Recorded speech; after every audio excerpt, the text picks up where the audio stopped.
같이 보겠습니다.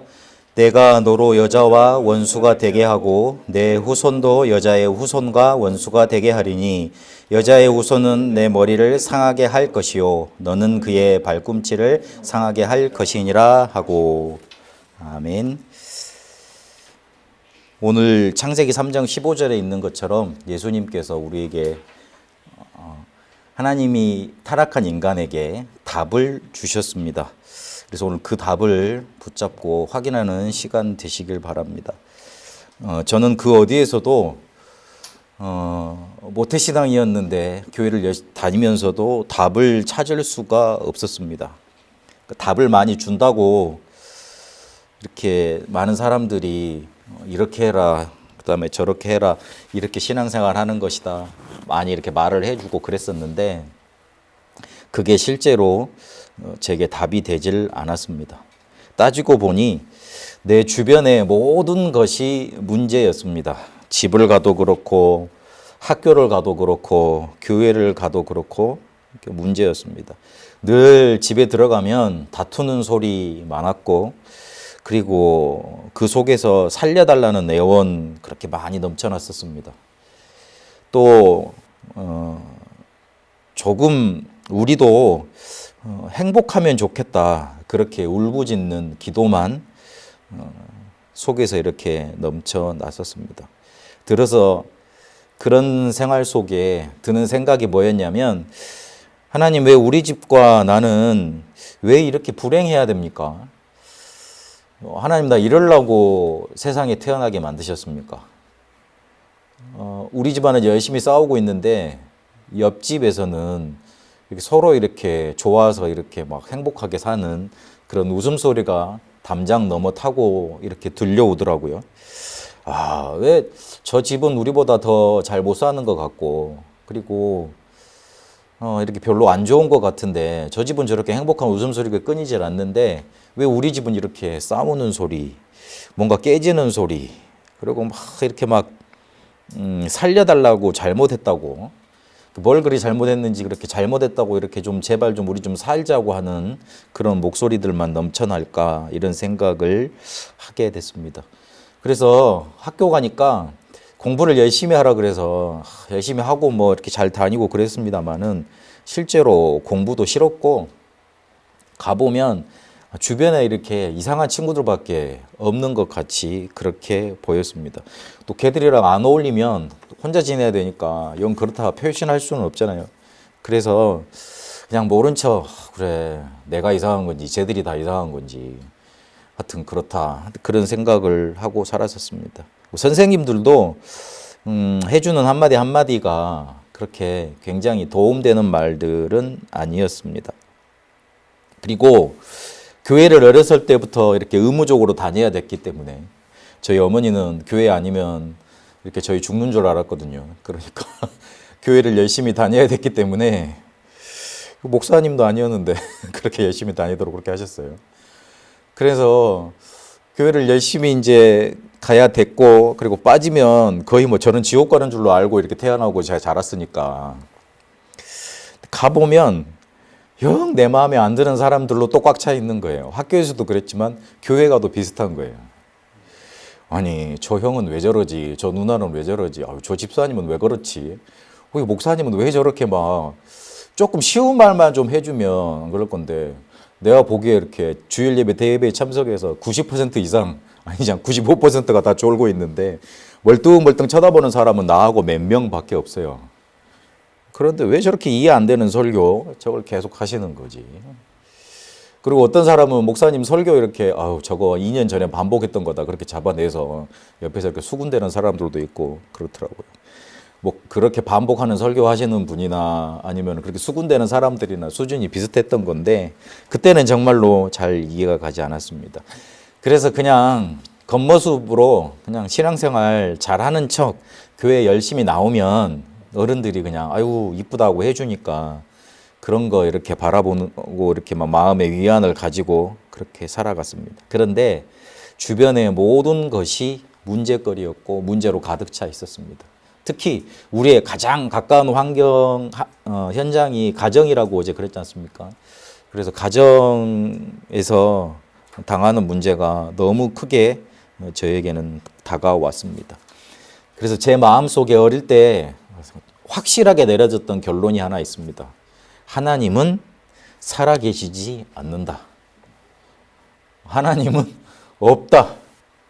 이 마음이 제 속에 확실한 결론으로, 그 조그만 아이 마음에 어떻게 그런 마음이 들 수 있을지 모르겠는데, 하나님 살아계시지 않다. 하나님 살아계시면 우리 집에 이럴 수 없다. 우리 어머니 맨날 새벽기도 나가시고 오던 예배 빠먹지 않고 성가대하고 충성봉사하고 그다음에 무슨 일 있으면 교회 가서 울부짖고 그러는데, 그러면 하나님이 살아계시면 우리 집을 이렇게 놔둘 리 없다. 이런 확실한 결론을 제가 중학교에서 고등학교 올라가면서 가지게 됐습니다. 그래서 고등학교 1학년쯤 중반쯤에는 무슨 생각을 했냐면, 그래 여기서 그냥 잘 지내다가 내가 학교를 타지로 가게 되면 그때부터는 교회 안 나갈 거다. 그리고 내가 얼른 돈을 벌고 성공을 해서 우리 어머니 그다음에 우리 동생 데리고 내가 같이 살아야 되겠다. 이런 마음을 굳게 먹고 했습니다. 제가 어느 날 이제 전도사가 돼가지고 저기 강북 의정부에 보면 임대 아파트, 포천 쪽이죠. 임대 아파트들이 쭉 있는 그런 아파트 많이 지어놓은 데가 있어요. 그리고 거기를 이제 들어가서 이제 신방을 가자 그러시길래, 캠프를 나갔는데 신방을 가자 그러시더라고요. 그래서 예 알겠습니다. 그러고 그냥 따라 나갔는데, 근데 가보니까 남자분 한 분, 저희 아버지 또래 비슷한 분이 앉아 계시더라고요. 술 냄새가 이렇게 훅 풍겨와요. 그래가지고 이야기를 하다 보니까 그 성도님이 목사님한테 한탄을 하시더라고요. 목사님, 저 어제 아들한테 전화가 왔는데 한 몇 시간을 떠드는데 그 아들이 저한테 욕을 고래고래 해가면서 그 아파트가 10몇 층 있는데 거기서 뛰어내서 자살하라고 그랬다고, 이런 나쁜 놈이 어딨냐고 막 그러시더라고요. 근데 저는 그 말을 듣고 술 냄새, 그 다음에 그 이야기 듣고 저희 집 상황하고 딱 예치가 됐습니다. 아, 그래. 내가 예전에 저랬지. 하나님께 제발 우리 집 좀 이렇게 술 문제에서 해방되게 해주세요. 그렇게 기도를 했지만, 속마음은, 죄송합니다. 속마음은 빨리 좀 없어지면 좋겠다. 이 마음이었어요.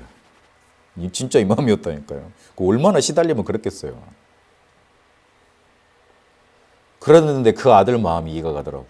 그 집도 아들이 둘이고 어머니하고 이제 그리고 아버지만 이렇게 어떻게 임대 아파트 당첨이 돼가지고 들어가 있고 나머지 가족들은 따로 살고 있는 거예요. 근데 아들이 너무 열이 나니까 분하고 그러니까 자기도 이제 술을 먹나 봐, 아들도. 그래가지고 아버지 그렇게 술 먹는 거 먹으면 술 안 먹어야 될 거 아니에요. 근데 열이 너무 받아가지고 그렇게 막. 그래서 구체적으로 아버지 이름으로 보험을, 생명보험을 이렇게 들어놨으니까 아버지 죽으면은 우리가 한 2억 정도 받으니까 그거 우리 보상해 내라고 막 그랬다 그러더라고요. 그 아들 마음이 이해가 가더라고요. 나만 그렇게 사는 게 아니었구나. 저 사람한테 정말 복음이 필요하구나 하는 그런 생각을 잠시 했다 들었습니다. 저희 집안이 그랬습니다. 그랬으니 모든 것이 문제일 수밖에 없었습니다. 그래서 정말 저는 답을 찾고 싶었습니다. 제 주변 상황을 아니까 사람들이 답을 많이 줬습니다. 저희 기억나는 게 초등학교 6학년 선생님이 갑자기 수업하시다가 이 말씀을 하시는 거예요. 혹시 아버지 중에 술을 너무 많이 먹고 막 집에 와서 괴롭히는 사람이 있니? 제가 그때 반장이었으니까. 그래가지고 그런 있니? 그래서 그러면 기도를 하나님께 간절히 해보래요. 거룩한 마음으로, 간절한 마음으로. 그때 말을 잊을 수가 없어. 간절한 마음을 하나님께 무릎 꿇고 그렇게 기도를 간절히 해보래요. 그럼 하나님이 그런 기도는 들어주신대요. 저희 아버지랑 우리 초등학교 담임 6학년 선생님이 나이가 똑같으셨어요. 그리고 또 그분은 또 교회 집사님이셨어. 잘 아셨고. 초등학교 선생님이 말을 하니까 그때는 초등학교 선생님이 되게 크게 보이지 않습니까? 말을 해서 이제 가서 집에 가서 간절한 마음으로 기도를 했는데 그날따라 더 드시고 들어오더라고. 그래서 제 마음속에 이상하네. 선생님이 된다 그랬는데 말은 뭔가 이렇게 막 그 착하게 들어야 되니까 말은 뭔가 막 못하겠고 막 마음속에서 막 두 마음이 왔다 갔다 하더라고요. 맞는 거야 아닌 거야 맞는 거야 아닌 거야 그리고 중고등부 전도사님이 이제 한번 시골 교회니까 안 오시다가 이제 부임을 해 오셨는데 어느 날은 내가 너무 집안에서 너무 싸우고 그러니까 집을 뛰쳐나와서 돌아다녔어요. 근데 돌아다니는데 갈 데가 없잖아요. 그래서 생각을 해보니까 교회에 전도사님이 계신 거야. 그래가지고 그 전도사님한테 찾아갔죠. 전도사님 찾아가서 이래 해서 집을 나왔다 그러니까 대뜸한다는 소리가 나도 그런 상황을 많이 겪어봤다고 아버지를 이해하라 그러더라고요. 그 다음부터는 전도사님한테 말할 게 아니구나 그러고 마음 문을 싹 닫았습니다. 마음 문을 어떻게 이렇게 0.1초 만에 닫게 하는지 그 말 듣는 순간 닫혀지더라고요. 이게 과연 될까? 저렇게 원래 이렇게 자기가 당한 문제는 세상에 다른 어떤 문제보다 더 크게 보이지 않습니까? 자기가 당하는 감기가 더 크지 남 아픈 암이 더 크지 않아요. 원래 그렇습니다. 근데 그때는 철이 없던 때라 내 문제가 제일 크게 보이니까 정말 마음에 다치는 그런 말들이었습니다. 그래서 제 스스로 답을 찾았던 게 그래 뭐 학교 공부 열심히 하고 잘하면 기분이 좋으셔서 이제 안 하시겠지 그랬는데 막 그럴수록 아무 효과 없더라고요.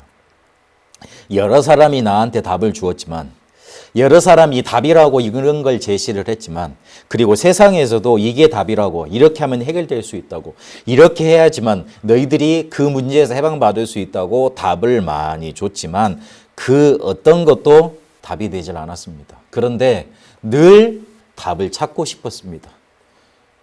문제가 많으니까요. 문제가 있을 수밖에 없으니까요.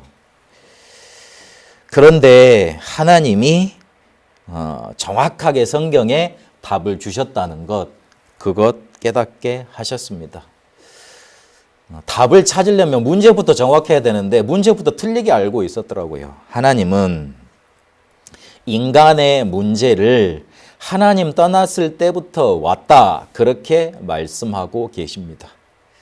인간을 창조하시니까 이 세상 만물을 다 창조하시고 주관하시는 이가 이 지구를 우주 가운데 어떤 줄도 없이 계속 돌아가게 만들면서 전 우주 자체를 움직이고 계시고 창조주가 되시는 그분께서 우리를 보고 뭐라 그러시느냐? 너희 문제는 다른 게 아니야. 너희가 잘못해서 그런 게 아니고 누가 나빠서 그런 게 아니고 네가 잘못된 환경 속에 있어서 그런 게 아니고 하나님 떠나서 온 문제야. 그렇게 말씀해 주고 계십니다.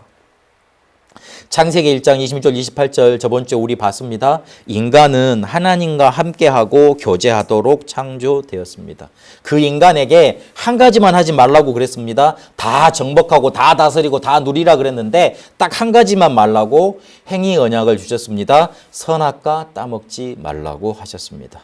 선악과 따먹지 말라는 말은 잘 이해를 해야 됩니다. 따먹지 말라는데 포인트가 있는 게 아니라 하나님을 떠나서 너희들이 살 수 없다. 그걸 기억해라. 뭔가를 기억해라는 겁니다. 의도가 있습니다. 우리 그 둘째 아들이 학교를 갈 때 별로 차 없는 거리지만 제가 학교를 가는 길을 뒤에서 역 쳐다보고 있었습니다. 그리고 맨날 하는 말이 너 갈 때 차 조심해. 그리고 이상한 사람 있으면 조심해. 그냥 따라가지 마. 뭐 사준다 그래서 손잡고 가면 안 돼. 그러면 안 돼. 맨날 그랬습니다. 그 말은 너를 해칠 수 있는 나쁜 존재가 세상에 기다리고 있으니 조심하라는 거고 기억하고 아빠 말을 듣고 그리고 절대로 그 길로 따라가지 말라는 뜻이 포함되어 있습니다. 먹지 말라는 말은 너를 분명히 건드리는 존재가 있을 것이다. 거기에 따라가지 마라. 그 말에 속지 말라. 이 말인 겁니다. 창세기 1장 2절에 보니까 흑암, 혼돈, 공허 나오지 않습니까? 이미 있었습니다. 이미 창조가 되는 걸 보고 그리고 그 창조 세계에 인간이 아주 뭐라 그럴까 하나님이 공들인 작품이라는 걸 옆에서 지켜보던 존재가 있었습니다. 사단입니다. 요게 우리 인간은 시시탐탐 노리고 있다는 사실을 하나님은 간파를 하셨습니다. 그래서 따먹지 말라고 한 겁니다. 너의 주인은 하나님이야. 하나님을 떠나서는 살 수 없어. 하나님 떠나서 살면 너를 기다리고 있는 그 흑암 존재 사단 너를 덮치게 될 거야. 조심해. 이 말이었던 겁니다. 근데 이게 창세기 3장에 보니까 뱀 속에 들어간 사단의 말을 들어버렸습니다. 그 뱀이라고만 창세기 3장에 나와 있던데 그걸 왜 사단이 그 속에 들어갔다고 말을 합니까? 계시록 12장에 보면 혹시나 우리에게 다르게 해석을 할까 봐 뭐라고 해석을 해놓으셨냐면 옛뱀 곧 마귀 사탄 그랬습니다. 옛뱀, 창세기 3장에 그 뱀을 말합니다. 우리가 잘못 해석할까 봐 계시록 12장에 딱 그렇게 못을 박아놨습니다. 그래서 그 사단의 말을 듣고 인간은 하나님을 떠나버렸습니다. 그게 진짜 문제입니다. 문제는 거기에 있었습니다. 전 단 한 번도 교회 다니면서 창세기 3장 문제 그냥 단순히 우리나라 단군 조선신화 그런 신화 있잖아요. 그런 걸로 알았지. 커가면서 그래 그거는 옛날 이야기지. 옛날 사람들이 인간의 시초 뭔가 이렇게 표현하기 위한 단어지. 그게 이스라엘에서 인간의 시초가 이렇게 됐다. 아담 하와 때문에 만들어졌다. 그렇게 만들어낸 단어지. 실제로 내 문제인 걸 몰랐어요. 그런데 이게 내 문제더라고요. 창세기 3장 16절 21절에 보니까 그렇게 사단의 말을 듣고 어떻게 돼버렸냐면 축복을 받았으면 좋은데 저주, 재앙 속에 들어가 하나님을 떠나게 됐습니다. 물고기가 물을 떠났듯 나무가 땅에서 뿌리가 뽑혀지듯 새가 다른 곳으로 추락을 하듯 그렇게 인간은 하나님을 떠나 죽음 속에 저주, 재앙 속에 빠져버린 겁니다. 더 무서운 사실은 로마서 3장 23절에 보니까 아담 이후로 태어난 모든 사람이 죄 속에 갇혀버렸다는 거예요. 그래서 하나님의 영광에 이르지 못한다고 되어 있습니다. 문제 당연히 생길 수밖에 없죠. 그런데 더 무시무시한 사실은 요한복음 8장 44절에 마귀의 자녀가 돼버린 겁니다. 저주 재앙만 당해도 무서운 사실인데 사단한테 꽉 사로잡혀서 마귀의 자녀가 돼버린 겁니다. 이 말을 듣고 혹시나 우리 집이 교회 열심히 다녔는데 하나님을 만나지 못했다면 어떡하지? 저는 그때까지 하나님 만났다는 확신 없었으니까. 구원받았다는 확신 없었으니까. 누가 구원에 대해서 명확하게 말해주지도 않았으니까. 많이 하신다는 게 부흥회 때 성령 받으라고, 방언 받으라고 그것만 많이 강조를 해줬으니까. 그래서 방언하는 사람, 기도 많이 하는 사람, 그런 사람이 나는 구원받은 사람인 줄 알았습니다. 아니더라고요. 혹시나 내가 마귀의 자녀면 어떡하지? 이 사실이 내 마음속에 뭔가 깨달아지는데 그렇지. 요한일서 3장 8절에 보니까 예수님께서 마귀의 일을 멸하러 오셨지. 그리스도 예수 요한복음 1장 12절에 보니까 마음속에 영접하면 되는 것이지. 그러면 하나님 자녀 되는 것이지. 그때 이렇게 복음이 저한테 선명하게 들어왔고 그 답이 내게도 찾아왔다는 사실이 깨달아지기 시작했습니다. 인간의 문제는 뭔가 잘못해서 뭔가 부족해서 그리고 내가 사람을 잘못 만나서 그리고 내가 뭔가 잘못해서 온 문제가 아닙니다. 하나님을 떠난 문제요. 사단의 말을 들었기 때문이요. 저주 재앙 속에 갇혔기 때문이요. 마귀의 자녀가 됐기 때문에 그렇습니다. 그래서 하나님이 우리 인간이 절대 해결할 수 없는 줄 아시고 구원의 길을 열어주셨습니다. 창세기 3장 15절을 오늘 잘 보셔야 됩니다. 하나님께서 우리 인간을 벌하셔야 됩니다. 야 임마 먹지 말라 그랬잖아. 한마디쯤은 하셔야 됩니다. 내가 그럴 줄 알았다. 그렇게 한탄 한마디라도 하셔야 됩니다. 그런데 14절에 보니까 뱀을 저주해 놓고 바로 인간을 그런 맥락에 따라서 저주할 줄 알으셨는데 그 이야기는 뒤에 하시고 살 길부터 벌하지 않으시고 빠져나올 수 있는 길부터 먼저 주셨습니다. 그게 우리에게 찾아온 복음입니다. 하나님은 우리가 죽지 않기를 원하셨어요. 하나님은 우리가 하나님을 배반하고 떠났음에도 우리가 살기를 원하셨어요.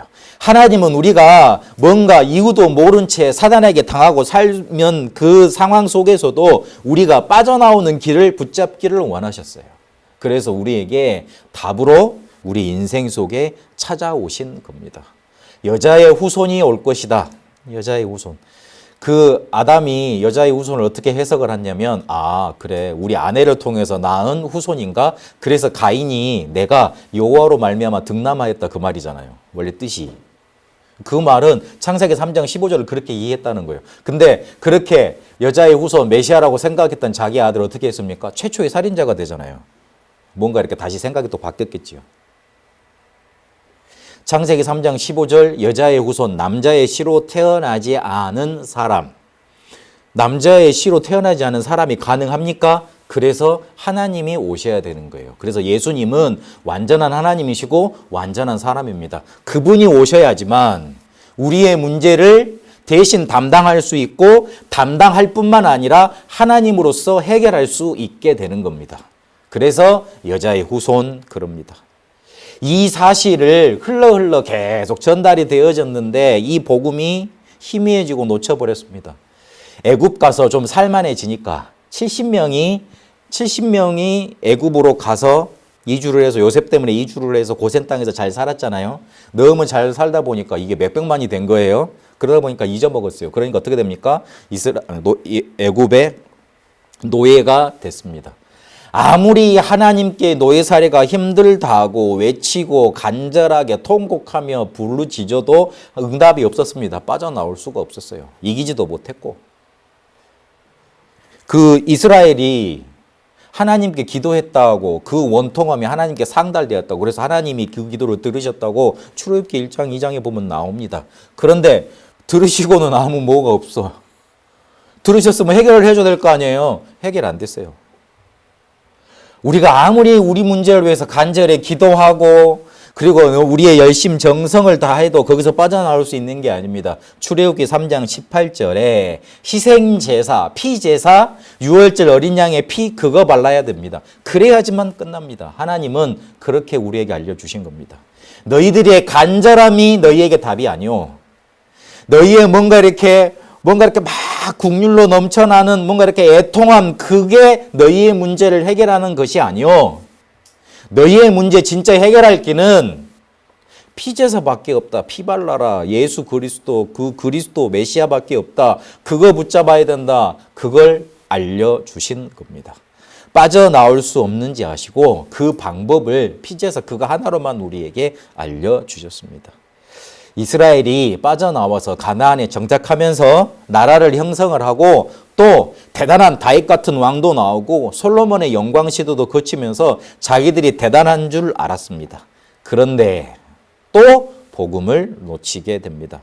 그러니 하나님은 이스라엘이 복음을 가지고 있으니까 전 세계 세계 선교해야 되니까 포로로 끌려가게 하실 수밖에 없었습니다.